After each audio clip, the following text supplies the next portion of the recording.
Let's get started on my Christmas card. So this is the Mixbook website. Right now they have a lot of sales going on for Christmas. So we're going to go ahead and get started in designing. They have different categories that you can go into, and so I decided to go into the holiday category. I have used them before for my wedding invites. We did do a mock-up already. So they have all these different categories, so we went with holiday.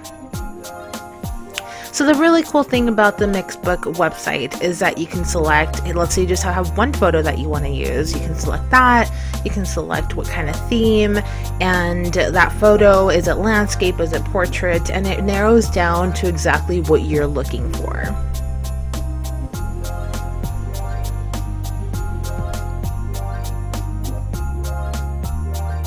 So I knew that I wanted something that's not going to take up the whole card. I wanted something that was going to be smaller because the photo that I have has a lower resolution, and I wanted to make sure that it was going to fit accurately in my Christmas card.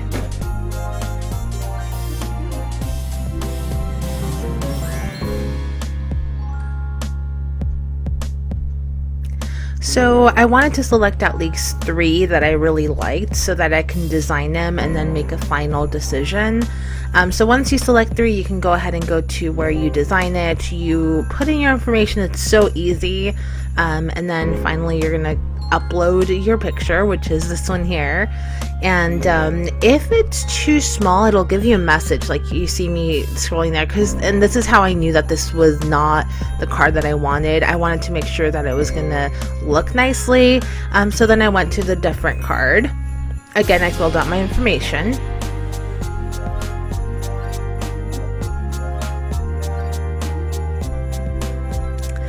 And I really didn't like how the colors looked on this one. It just didn't fit for me, even though it was a smaller picture. So I would decide to go to the next one.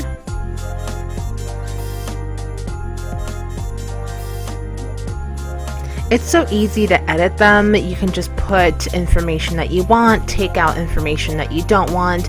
I actually took the Rebus away and just put Angelica and Ryan since we're not married yet. So as soon as I looked at it, I knew this was the card. It just fit perfectly. The colors matched. And I'm going to use these on my gifts as like a tag, like a to and from tag. So I wanted to leave the back blank just to make sure that I can write a personalized message to whoever I'm giving the gift to.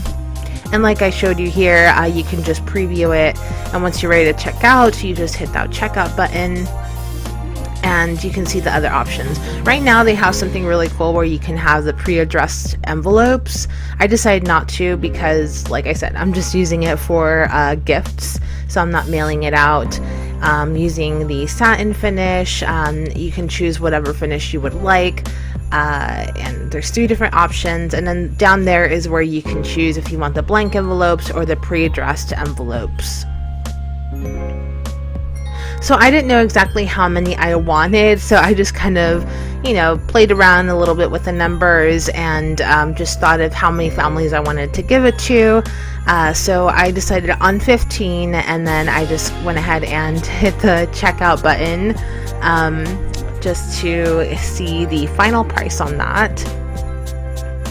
And the really cool thing about Mixbook is that they send you codes all of the time. So I went ahead and selected the code that I most recently received, and I chose my option for shipping, and that's it.